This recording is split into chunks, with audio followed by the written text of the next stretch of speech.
दोस्तों, आप सभी ने भाजपा अध्यक्ष अमित शाह का बयान तो सुना होगा। 2019 के कार्यक्रम की शुरुआत हो गई है। सारा विपक्ष आह्वान करता है कि इकट्ठे हो जाओ। हमने एक वार्ता सुनी थी, जब बहुत बाढ़ आती है तो सारे पेड़ पौधे पानी में बह जाते हैं। एक वट वृक्ष अकेले बच जाता है तो सांप भी उस वृक्ष पर चढ़ जाता है, नेवला भी चढ़ जाता है, बिल्ली भी चढ़ जाती है, कुत्ता भी चढ़ जाता है, चीता भी चढ़ जाता है, शेर भी चढ़ जाता है। क्योंकि नीचे पानी का डर है, इसलिए सब एक ही वृक्ष पर इकट्ठे होते हैं। यह मोदी जी की बाढ़ आई हुई है। इसके डर से सांप, नेवला, कुत्ती, कुत्ता सब इकट्ठा होकर चुनाव लड़ने का काम कर रहे हैं। इस विनम्रता और विद्वता से अमित शाह ने विपक्ष को परिभाषित करा। हम नहीं जानते कि उनके मन में किस नेता को देखकर सांप का ख्याल आता है और किस नेता को देखकर कुत्ती का। विपक्षी खेमे में कई महिलाएं नेता भी हैं। क्या उन्हें सोचकर यह कहा गया है? अमित शाह ने शेर के साथ शेरनी नहीं कहा, मगर कुत्ता के साथ कुत्ती कहा।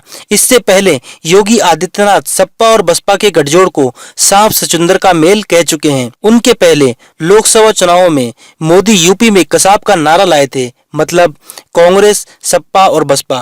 पहले विपक्ष की तुलना आतंकवादी से की, फिर सांप सचुंदर और उसके बाद कुत्ता और कुत्ती।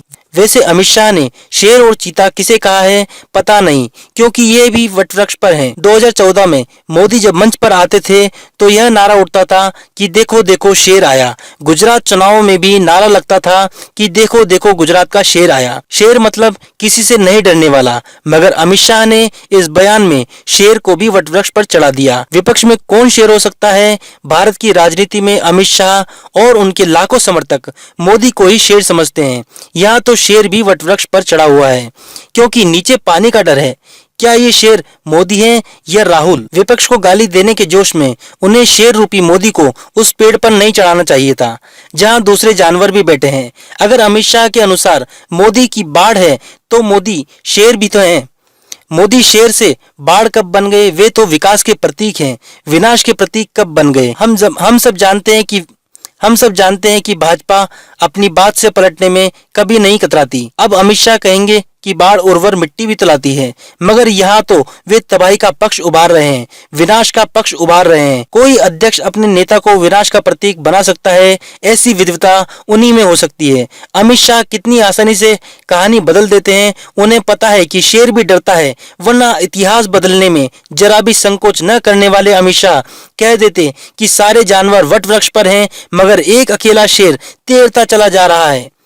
अमित शाह के बयान को गौर से सुनिए, आपको शेर की हालत भी कुत्ती और कुत्ते की तरह नजर आएगी।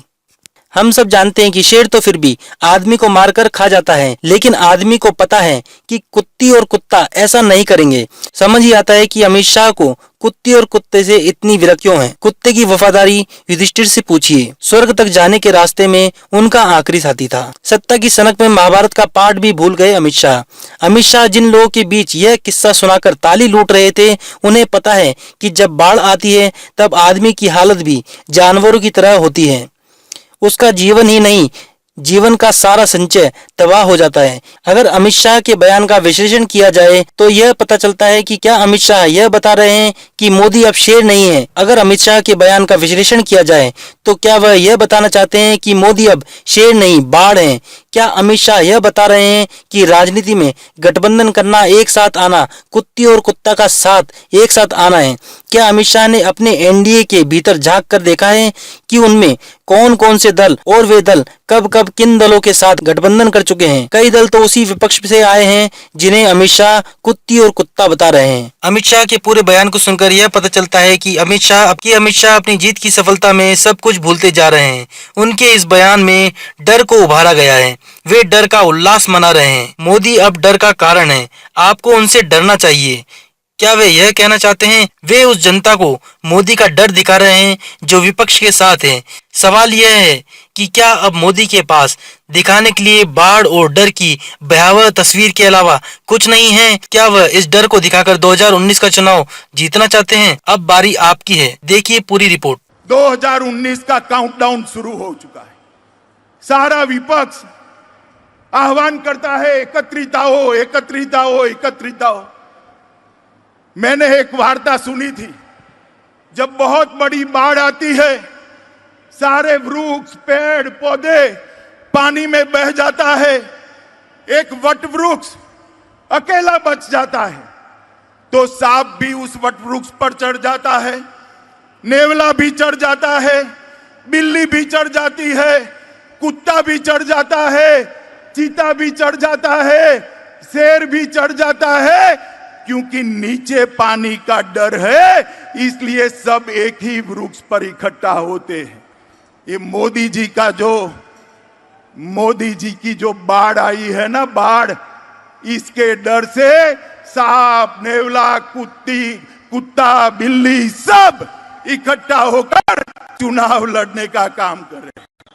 दोस्तों, अगर आपने अभी तक हमारे चैनल को सब्सक्राइब नहीं किया है तो सब्सक्राइब करें और लाइक बटन पर क्लिक करके हमारा हौसला बढ़ाएं ताकि हम आपके लिए और बेहतर जानकारी लाते रहें। Do like, share and subscribe Fox News India, news beyond politics.